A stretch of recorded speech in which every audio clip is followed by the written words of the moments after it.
A scandal in Bohemia. To Sherlock Holmes she is always the woman. I have seldom heard him mention her under any other name.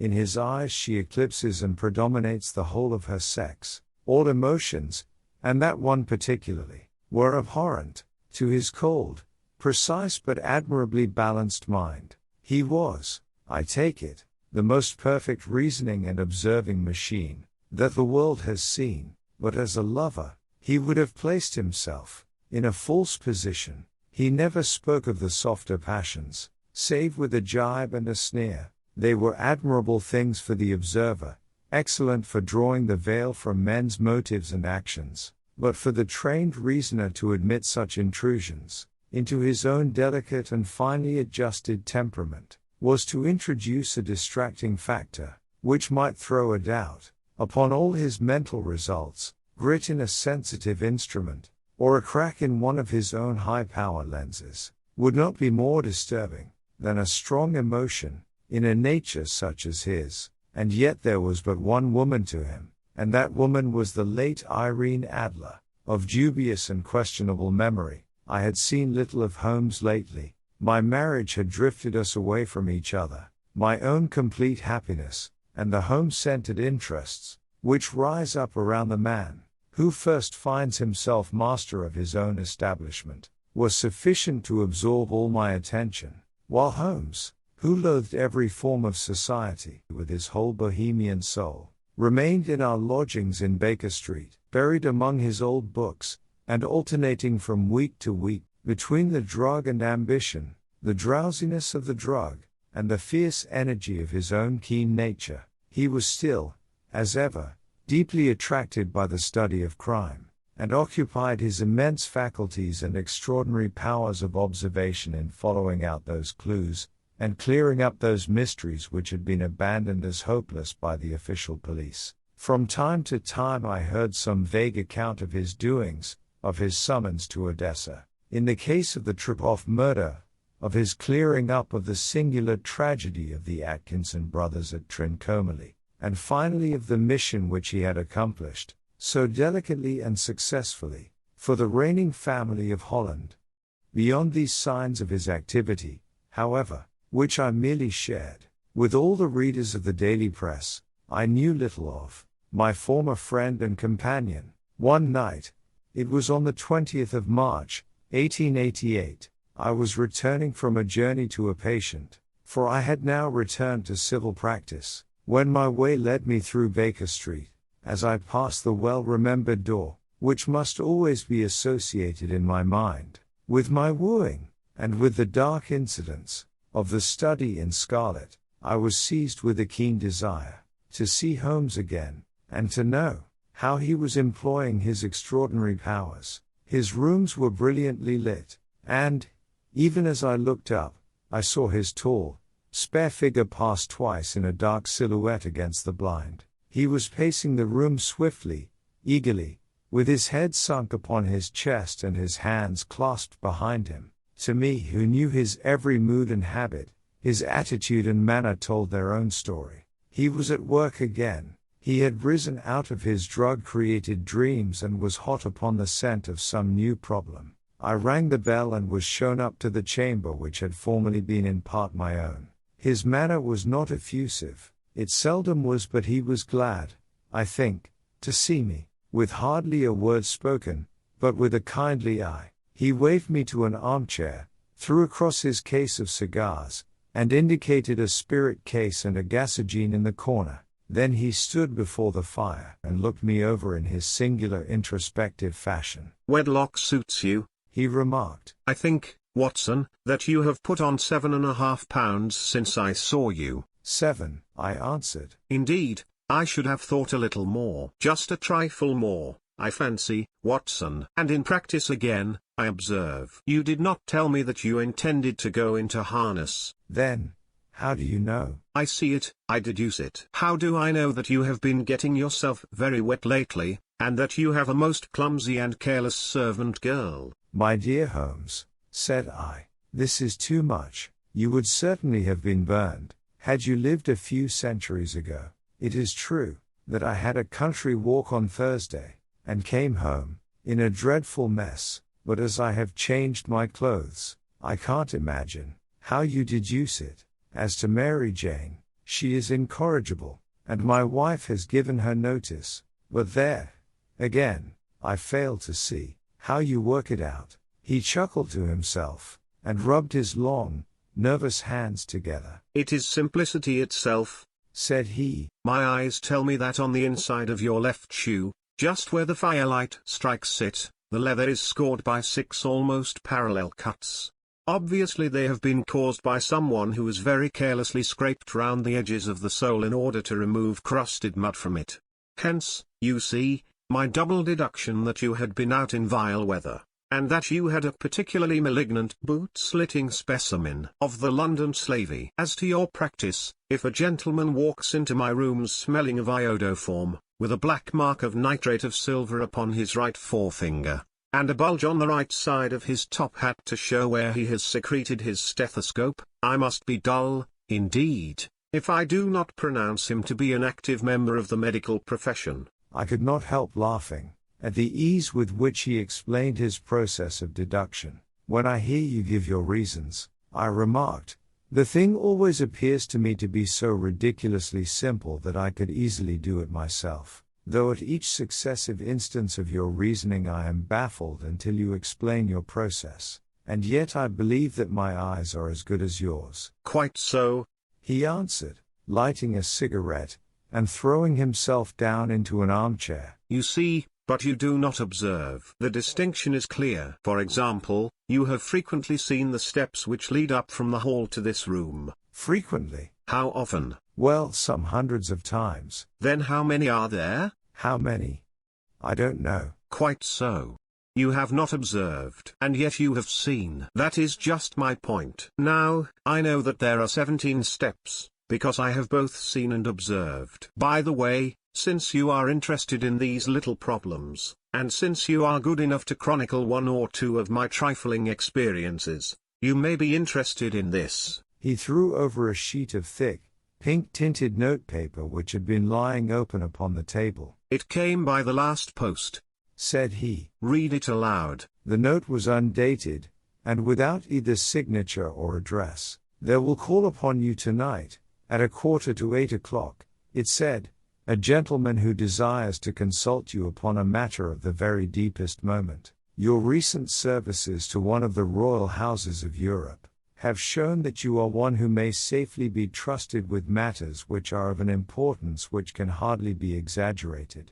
This account of you we have from all quarters received. Be in your chamber then at that hour, and do not take it amiss if your visitor wear a mask. This is indeed a mystery, I remarked. What do you imagine that it means? I have no data yet. It is a capital mistake to theorize before one has data. Insensibly one begins to twist facts to suit theories, instead of theories to suit facts. But the note itself, what do you deduce from it? I carefully examined the writing, and the paper upon which it was written. The man who wrote it was presumably well-to-do, I remarked, endeavoring to imitate my companion's processes. Such paper could not be bought under £0.50 a packet. It is peculiarly strong and stiff. Peculiar, that is the very word, said Holmes. It is not an English paper at all. Hold it up to the light. I did so, and saw a large E with a small g, a P, and a large G with a small t,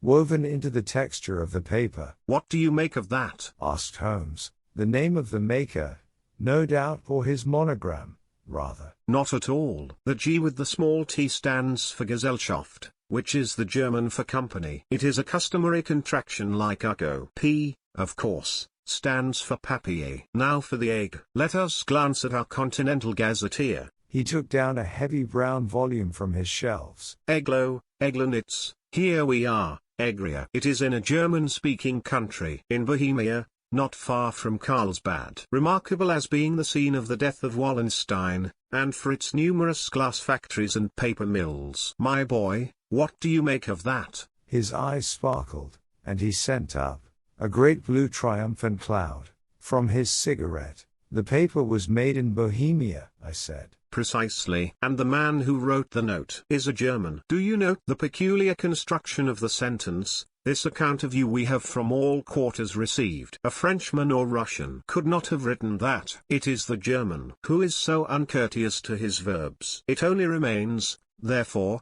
to discover what is wanted by this German who writes upon Bohemian paper and prefers wearing a mask to showing his face. And here he comes, if I am not mistaken, to resolve all our doubts. As he spoke, there was the sharp sound of horses' hoofs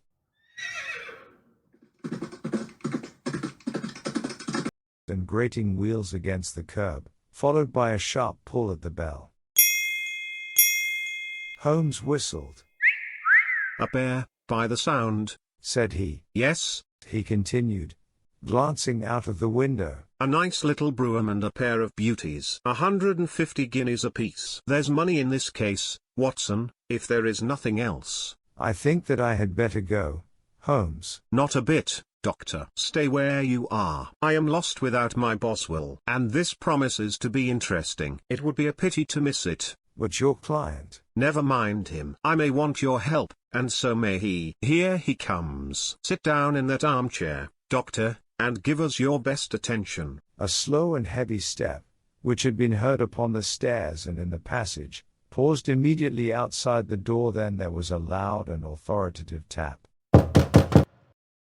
Come in, said Holmes. A man entered who could hardly have been less than 6 feet 6 inches in height, with the chest and limbs of a Hercules.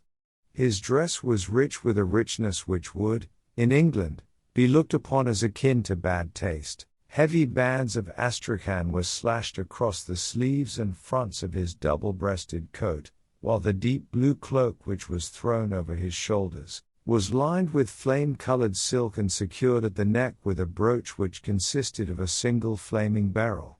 Boots which extended halfway up his calves, and which were trimmed at the tops with rich brown fur, completed the impression of barbaric opulence which was suggested by his whole appearance. He carried a broad-brimmed hat in his hand, while he wore across the upper part of his face, extending down past the cheekbones, a black vised mask, which he had apparently adjusted that very moment, for his hand was still raised to it as he entered. From the lower part of the face he appeared to be a man of strong character, with a thick, hanging lip, and a long, straight chin, suggestive of resolution pushed to the length of obstinacy. You had my note? He asked with a deep harsh voice and a strongly marked German accent. I told you that I would call. He looked from one to the other of us, as if uncertain which to address. Pray take a seat, said Holmes. This is my friend and colleague, Dr. Watson, who is occasionally good enough to help me in my cases. Whom have I the honor to address? You may address me as the Count von Kram, a Bohemian nobleman. I understand that this gentleman, your friend, is a man of honor and discretion, whom I may trust with a matter of the most extreme importance. If not, I should much prefer to communicate with you alone. I rose to go, but Holmes caught me by the wrist and pushed me back into my chair. It is both, or none, said he. You may say before this gentleman anything which you may say to me. The Count shrugged his broad shoulders. Then I must begin, said he, by binding you both to absolute secrecy for 2 years. At the end of that time, the matter will be of no importance. At present it is not too much to say that it is of such weight it may have an influence upon European history. I promise, said Holmes, and I. You will excuse this mask, continued our strange visitor. The august person who employs me wishes his agent to be unknown to you, and I may confess at once that the title, by which I have just called myself, is not exactly my own.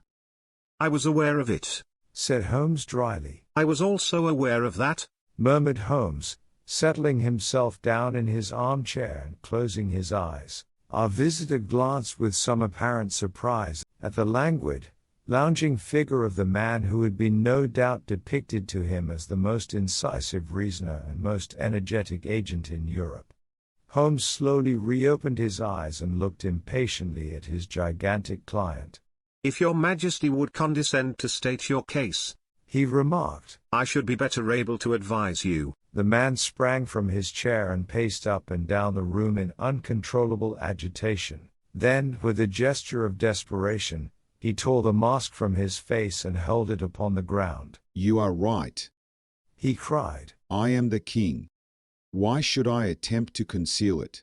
Why, indeed, murmured Holmes. Your Majesty had not spoken before I was aware that I was addressing Wilhelm Gottsreich Sigismund von Ormstein, Grand Duke of Kassel-Felstein, and hereditary King of Bohemia. But you can understand, said our strange visitor, sitting down once more and passing his hand over his high white forehead. You can understand that I am not accustomed to doing such business in my own person. Yet the matter was so delicate that I could not confide it to an agent without putting myself in his power. I have come incognito from Prague for the purpose of consulting you. Then, pray consult, said Holmes, shutting his eyes once more. The facts are briefly these. Some 5 years ago, during a lengthy visit to Warsaw, I made the acquaintance of the well-known adventuress Irene Adler. The name is no doubt familiar to you. Kindly look her up in my index, Doctor, murmured Holmes without opening his eyes. For many years, he had adopted a system of docketing all paragraphs concerning men and things, so that it was difficult to name a subject or a person on which he could not at once furnish information. In this case I found her biography sandwiched in between that of a Hebrew rabbi and that of a staff commander who had written a monograph upon the deep-sea fishes. Let me see, said Holmes. Born in New Jersey in the year 1858. Contralto. La Scala. Prima donna. Imperial Opera of Warsaw, yes. Retired from operatic stage, ha. Living in London, quite so. Your Majesty, as I understand, became entangled with this young person, wrote her some compromising letters, and is now desirous of getting those letters back. Precisely so. But how? Was there a secret marriage? None. No legal papers or certificates? None. Then I fail to follow your Majesty. If this young person should produce her letters for blackmailing or other purposes, how is she to prove their authenticity? There is the writing. Pooh. Forgery. My private notepaper. Stolen. My own seal. Imitated. My photograph. Bought. We were both in the photograph. Oh, dear. That is very bad. Your Majesty has indeed committed an indiscretion. I was mad. Insane. You have compromised yourself seriously. I was only Crown Prince then. I was young. I am but 30 now. It must be recovered. We have tried and failed. Your Majesty must pay. It must be bought. She will not sell. Stolen, then. 5 attempts have been made. Twice burglars in my pay ransacked her house. Once we diverted her luggage when she travelled. Twice she has been waylaid. There has been no result. No sign of it? Absolutely none. Holmes laughed. It is quite a pretty little problem, said he. But a very serious one to me, returned the king reproachfully. Very, indeed. And what does she propose to do with the photograph? To ruin me. But how? I am about to be married. So I have heard. To Clotilde Lothman von Saxe-Meiningen, second daughter of the King of Scandinavia. You may know the strict principles of her family. She is herself the very soul of delicacy. A shadow of a doubt as to my conduct would bring the matter to an end. And Irene Adler? Threatens to send them the photograph. And she will do it. I know that she will do it. You do not know her, but she has a soul of steel. She has the face of the most beautiful of women, and the mind of the most resolute of men. Rather than I should marry another woman, there are no lengths to which she would not go, none. You are sure that she has not sent it yet? I am sure. And why? Because she has said that she would send it on the day when the betrothal was publicly proclaimed. That will be next Monday. Oh, then we have 3 days yet, said Holmes with a yawn. That is very fortunate, as I have 1 or 2 matters of importance to look into just at present. Your Majesty will, of course, stay in London for the present. Certainly. You will find me at the Langham under the name of the Count von Cram. Then I shall drop you a line to let you know how we progress. Pray do so. I shall be all anxiety. Then, as to money? You have carte blanche. Absolutely. I tell you that I would give one of the provinces of my kingdom to have that photograph. And for present expenses? The king took a heavy chamois leather bag from under his cloak and laid it on the table. There are £300 in gold and 700 in notes, he said. Holmes scribbled a receipt upon a sheet of his notebook and handed it to him. And Mademoiselle's address? He asked. Is Bryony Lodge, Serpentine Avenue, St. John's Wood. Holmes took a note of it. One other question, said he. Was the photograph a cabinet? It was. Then, good night, Your Majesty, and I trust that we shall soon have some good news for you. And good night, Watson, he added, as the wheels of the royal brougham rolled down the street. If you will be good enough to call tomorrow afternoon at 3 o'clock, I should like to chat this little matter over with you. Chapter 2. At 3 o'clock precisely I was at Baker Street, but Holmes had not yet returned. The landlady informed me that he had left the house shortly after 8 o'clock in the morning. I sat down beside the fire, however, with the intention of awaiting him, however long he might be. I was already deeply interested in his inquiry, for, though it was surrounded by none of the grim and strange features which were associated with the 2 crimes which I have already recorded, still, the nature of the case and the exalted station of his client gave it a character of its own. Indeed, apart from the nature of the investigation, which my friend had on hand, there was something in his masterly grasp of a situation, and his keen, incisive reasoning, which made it a pleasure to me to study his system of work, and to follow the quick, subtle methods by which he disentangled the most inextricable mysteries. So accustomed was I to his invariable success that the very possibility of his failing had ceased to enter into my head. It was close upon 4 before the door opened, and a drunken-looking groom,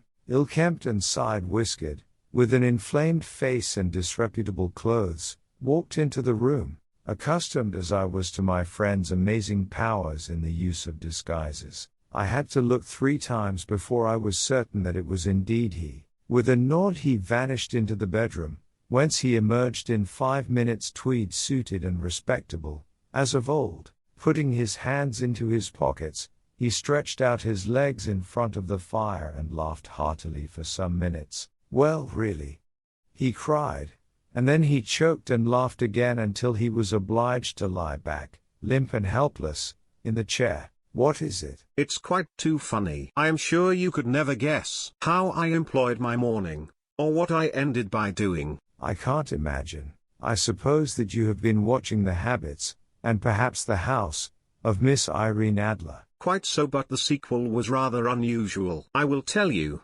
however. I left the house a little after 8 o'clock this morning in the character of a groom out of work. There is a wonderful sympathy and freemasonry among horsey men. Be one of them, and you will know all that there is to know. I soon found Bryony Lodge. It is a bijou villa, with a garden at the back, but built out in front right up to the road, 2 stories. Chubb locked to the door. Large sitting room on the right side, well furnished, with long windows almost to the floor, and those preposterous English window fasteners which a child could open. Behind there was nothing remarkable, save that the passage window could be reached from the top of the coach house. I walked round it and examined it closely from every point of view, but without noting anything else of interest. I then lounged down the street and found, as I expected, that there was a mews in a lane which runs down by one wall of the garden. I lent the ostlers a hand in rubbing down their horses, and received in exchange 2pence, a glass of half and half, 2 fills of shag tobacco, and as much information as I could desire about Miss Adler, to say nothing of half a dozen other people in the neighborhood in whom I was not in the least interested, but whose biographies I was compelled to listen to. And what of Irene Adler? I asked. Oh, she has turned all the men's heads down in that part. She is the daintiest thing under a bonnet on this planet. So say the Serpentine Muse, to a man. She lives quietly, sings at concerts, drives out at 5 every day, and returns at 7 sharp for dinner. Seldom goes out at other times, except when she sings. Has only one male visitor, but a good deal of him. He is dark, handsome, and dashing, never calls less than once a day, and often twice. He is a Mr. Godfrey Norton, of the Inner Temple. See the advantages of a cabman as a confidant. They had driven him home a dozen times from Serpentine Mews, and knew all about him. When I had listened to all they had to tell, I began to walk up and down near Bryony Lodge once more, and to think over my plan of campaign. This Godfrey Norton was evidently an important factor in the matter. He was a lawyer. That sounded ominous. What was the relation between them, and what the object of his repeated visits? Was she his client, his friend, or his mistress?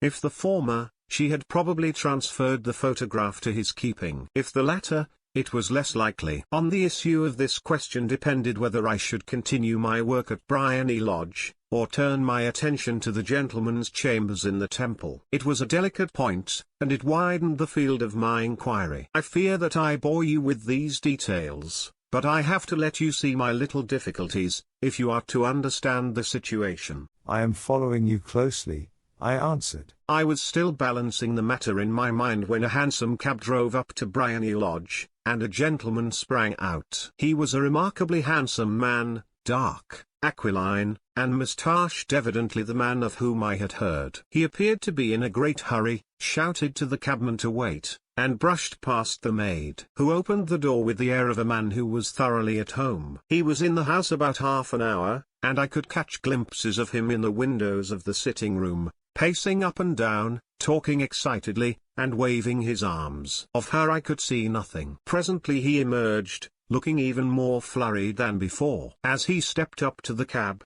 he pulled a gold watch from his pocket and looked at it earnestly. "Drive like the devil," he shouted. "First to Grossen Hankies in Regent Street, and then to the Church of St. Monica in the Edgware Road. Half a guinea if you do it in 20 minutes. Away they went, and I was just wondering whether I should not do well to follow them when up the lane came a neat little landau, the coachman with his coat only half buttoned, and his tie under his ear, while all the tags of his harness were sticking out of the buckles. It hadn't pulled up before she shot out of the hall door and into it. I only caught a glimpse of her at the moment, but she was a lovely woman, with a face that a man might die for. "The Church of St. Monica, John," she cried. "and half a sovereign if you reach it in 20 minutes. This was quite too good to lose, Watson. I was just balancing whether I should run for it, or whether I should perch behind her landau when a cab came through the street. The driver looked twice at such a shabby fare, but I jumped in before he could object. "The Church of St. Monica," said I, "and half a sovereign if you reach it in 20 minutes. It was 25 minutes to 12, and of course it was clear enough what was in the wind. My cabby drove fast. I don't think I ever drove faster, but the others were there before us. The cab and the landau with their steaming horses were in front of the door when I arrived. I paid the man and hurried into the church. There was not a soul there save the two whom I had followed and a surpliced clergyman, who seemed to be expostulating with them. They were all three standing in a knot in front of the altar. I lounged up the side aisle like any other idler who has dropped into a church. Suddenly, to my surprise, the three at the altar faced round to me, and Godfrey Norton came running as hard as he could towards me. "Thank God," he cried. "You'll do. Come. Come." "What then?" I asked. "Come, man, come. Only 3 minutes, or it won't be legal."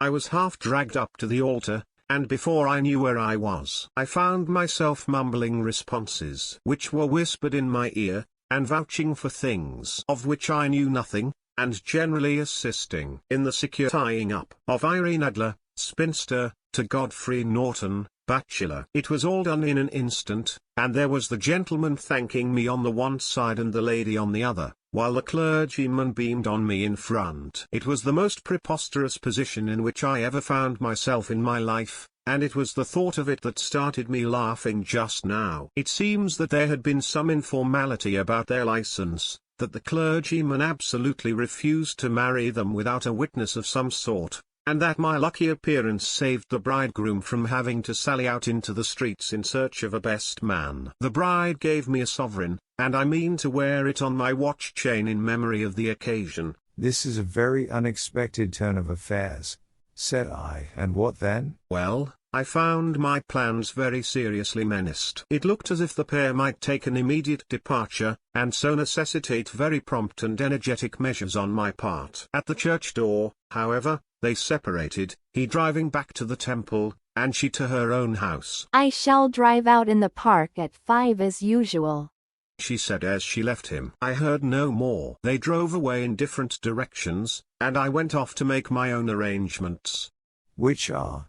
Some cold beef and a glass of beer, he answered, ringing the bell. I have been too busy to think of food, and I am likely to be busier still this evening. By the way, Doctor, I shall want your cooperation. I shall be delighted. You don't mind breaking the law? Not in the least. Nor running a chance of arrest? Not in a good cause. Oh, the cause is excellent. Then I am your man. I was sure that I might rely on you. But what is it you wish? When Mrs. Turner has brought in the tray, I will make it clear to you. Now, he said as he turned hungrily, on the simple fare that our landlady had provided. I must discuss it while I eat, for I have not much time. It is nearly 5 now. In 2 hours we must be on the scene of action. Miss Irene, or Madam, rather, returns from her drive at 7. We must be at Bryony Lodge to meet her. And what then? You must leave that to me. I have already arranged what is to occur. There is only one point on which I must insist. You must not interfere, come what may. You understand? I am to be neutral.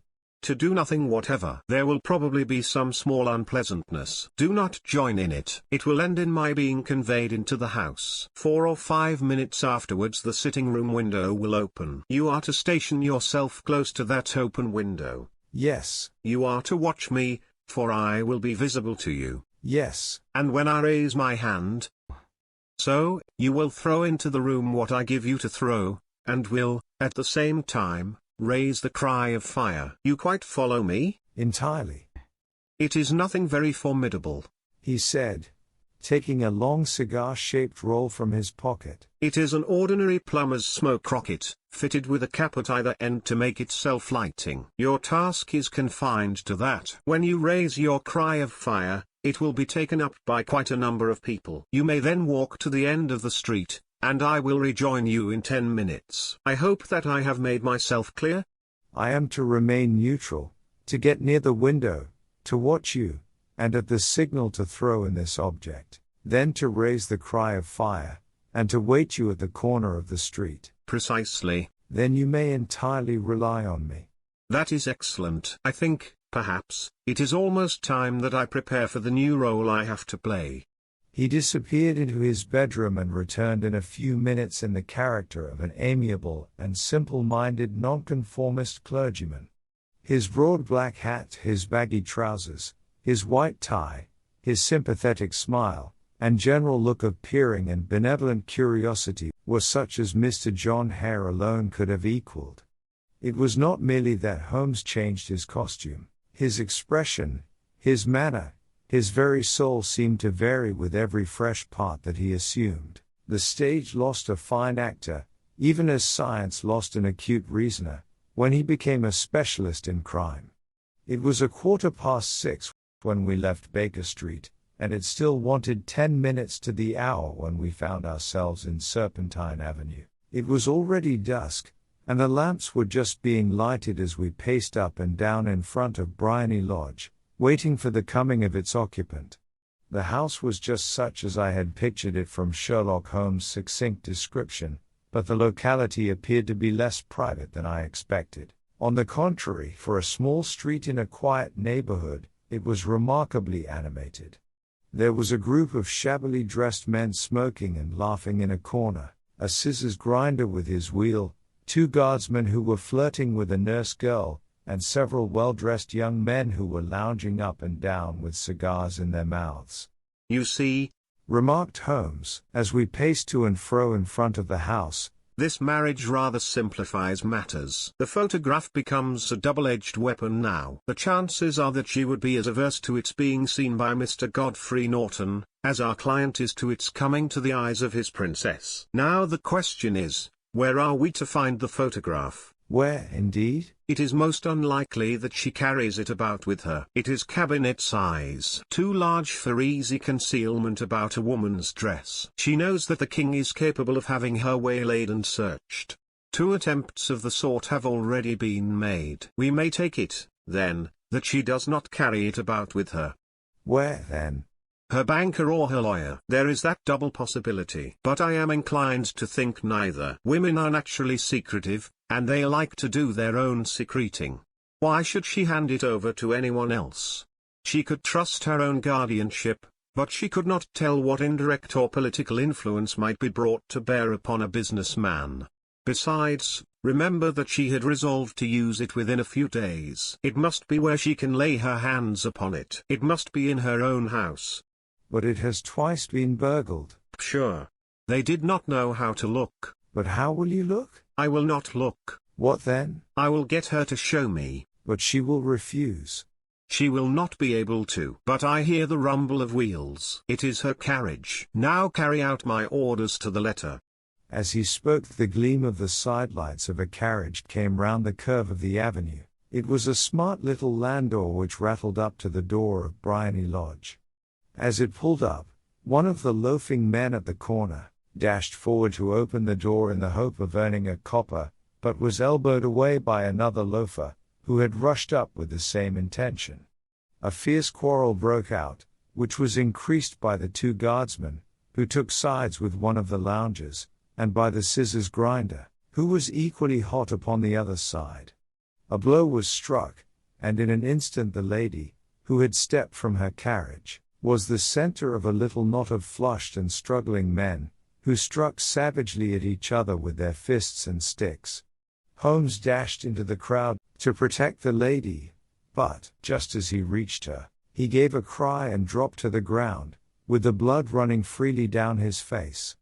At his fall the guardsmen took to their heels in one direction, and the loungers in the other, while a number of better dressed people, who had watched the scuffle without taking part in it, crowded in to help the lady and to attend to the injured man.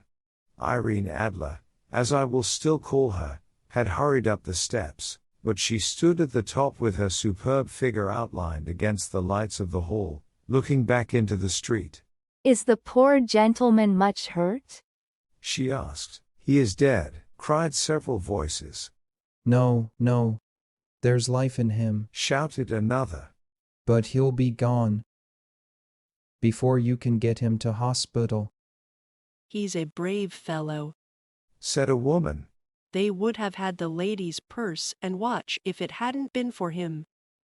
They were a gang, and a rough one too. Ah, he's breathing now." "He can't lie in the street. May we bring him in, marm?" "Surely." "Bring him into the sitting room. There is a comfortable sofa. This way, please." Slowly and solemnly he was borne into Bryony Lodge and laid out in the principal room, while I still observed the proceedings from my post by the window. The lamps had been lit, but the blinds had not been drawn, so that I could see Holmes as he lay upon the couch. I do not know whether he was seized with compunction at that moment for the part he was playing, but I know that I never felt more heartily ashamed of myself in my life than when I saw the beautiful creature against whom I was conspiring, or the grace and kindliness with which she waited upon the injured man. And yet it would be the blackest treachery to Holmes to draw back now from the part which he had entrusted to me. I hardened my heart, and took the smoke rocket from under my ulster. After all, I thought, we are not injuring her. We are preventing her from injuring another. Holmes had sat up upon the couch, and I saw him motion like a man who is in need of air. A maid rushed across and threw open the window. At the same instant I saw him raise his hand, and at the signal I tossed my rocket into the room with a cry of fire. The word was no sooner out of my mouth than the whole crowd of spectators, well dressed and ill, gentlemen, ostlers, and servant maids, joined in a general shriek of fire. Thick clouds of smoke hurled through the room and out at the open window. I caught a glimpse of rushing figures, and a moment later the voice of Holmes from within assuring them that it was a false alarm. Slipping through the shouting crowd, I made my way to the corner of the street, and in 10 minutes was rejoiced to find my friend's arm in mine, and to get away from the scene of uproar. He walked swiftly and in silence for some few minutes until we had turned down one of the quiet streets which lead towards the Edgware Road. "You did it very nicely, Doctor," he remarked. "Nothing could have been better. It is all right. You have the photograph. I know where it is." And how did you find out? "She showed me, as I told you she would." I am still in the dark, "I do not wish to make a mystery," said he, laughing. "The matter was perfectly simple. You, of course, saw that everyone in the street was an accomplice. They were all engaged for the evening." I guessed as much. "Then, when the row broke out, I had a little moist red paint in the palm of my hand. I rushed forward, fell down, clapped my hand to my face, and became a piteous spectacle. It is an old trick." That also I could fathom. "Then they carried me in. She was bound to have me in. What else could she do? And into her sitting room, which was the very room which I suspected. It lay between that and her bedroom, and I was determined to see which. They laid me on a couch, I motioned for air, they were compelled to open the window, and you had your chance." How did that help you?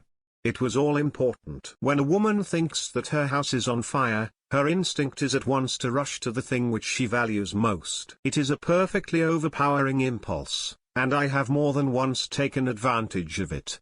In the case of the Darlington substitution scandal it was of use to me, and also in the Arnsworth Castle business. A married woman grabs at her baby, an unmarried one reaches for her jewel box. Now it was clear to me that Our Lady of today had nothing in the house more precious to her than what we are in quest of. She would rush to secure it. The alarm of fire was admirably done. The smoke and shouting were enough to shake nerves of steel. She responded beautifully. The photograph is in a recess behind a sliding panel just above the right bell pull. She was there in an instant, and I caught a glimpse of it as she half drew it out. When I cried out that it was a false alarm, she replaced it, glanced at the rocket, rushed from the room, and I have not seen her since. I rose, and, making my excuses, escaped from the house. I hesitated whether to attempt to secure the photograph at once, but the coachman had come in, and as he was watching me narrowly, it seemed safer to wait. A little over-precipitance may ruin all. And now? I asked. Our quest is practically finished. I shall call with the king tomorrow, and with you, if you care to come with us. We will be shown into the sitting room to wait for the lady, but it is probable that when she comes she may find neither us nor the photograph. It might be a satisfaction to His Majesty to regain it with his own hands. And when will you call? At 8 in the morning. She will not be up, so that we shall have a clear field. Besides, we must be prompt, for this marriage may mean a complete change in her life and habits. I must wire to the king without delay. We had reached Baker Street and had stopped at the door. He was searching his pockets for the key when someone passing said, "Good night, Mr. Sherlock Holmes."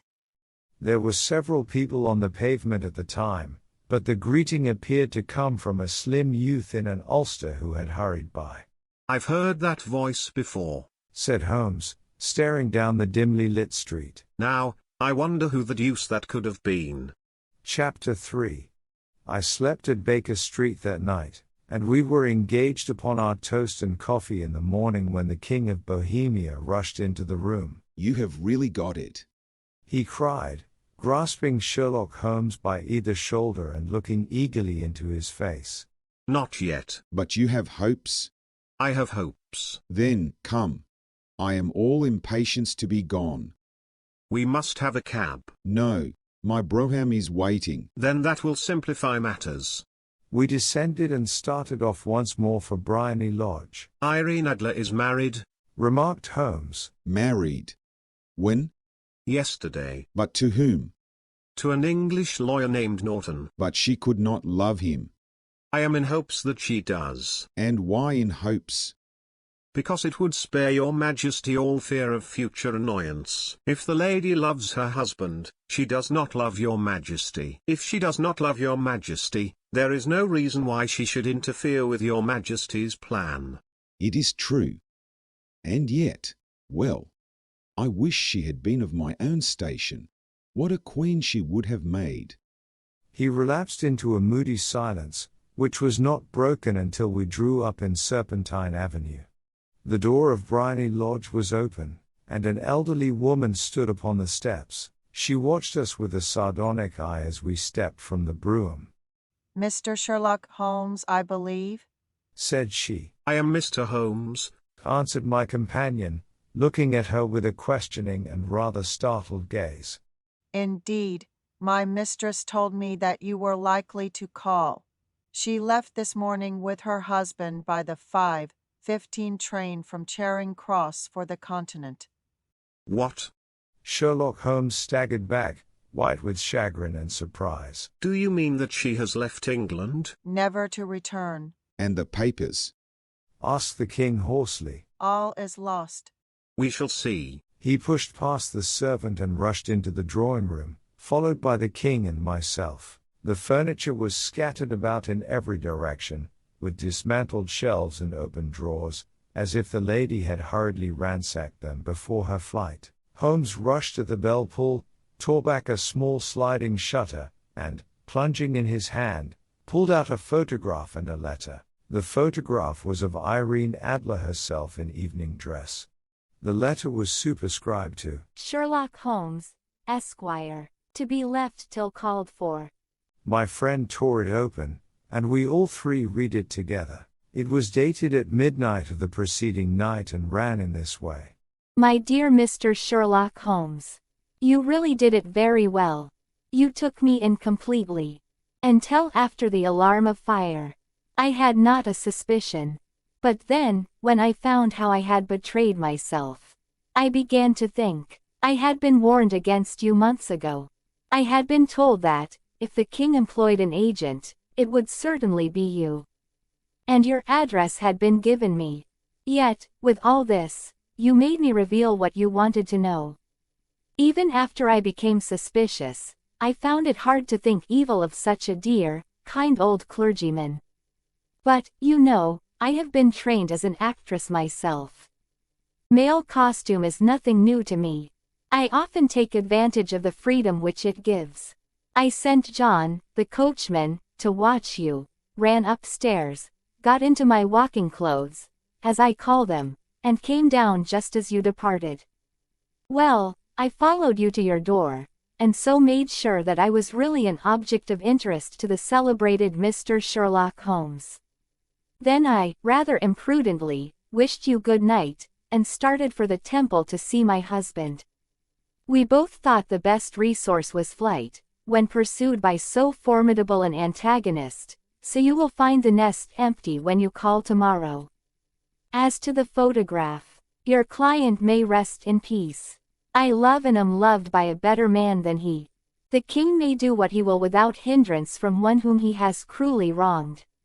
I keep it only to safeguard myself, and to preserve a weapon which will always secure me from any steps which he might take in the future. I leave a photograph, which he might care to possess. And I remain, dear Mr. Sherlock Holmes, very truly yours, Irene Norton, née Adler. What a woman! Oh, what a woman! Cried the king of Bohemia, when we had all three read this epistle. Did I not tell you how quick and resolute she was? Would she not have made an admirable queen? Is it not a pity that she was not on my level? From what I have seen of the lady, she seems, indeed, to be on a very different level to your majesty, said Holmes coldly. I am sorry that I have not been able to bring your majesty's business to a more successful conclusion. On the contrary, my dear sir, cried the king, nothing could be more successful. I know that her word is inviolate. The photograph is now as safe as if it were in the fire. I am glad to hear your Majesty say so. I am immensely indebted to you. Pray tell me in what way I can reward you. This ring. He slipped an emerald snake ring from his finger and held it out upon the palm of his hand. Your Majesty has something which I should value even more highly, said Holmes. You have but to name it. This photograph. The king stared at him in amazement. Irene's photograph. He cried. Certainly, if you wish it. I thank your Majesty. Then there is no more to be done in the matter. I have the honor to wish you a very good morning. He bowed, and, turning away without observing the hand which the king had stretched out to him, he set off in my company for his chambers. And that was how a great scandal threatened to affect the kingdom of Bohemia, and how the best plans of Mr. Sherlock Holmes were beaten by a woman's wit. He used to make merry over the cleverness of women, but I have not heard him do it of late. And when he speaks of Irene Adler, or when he refers to her photograph, it is always under the honorable title of the woman.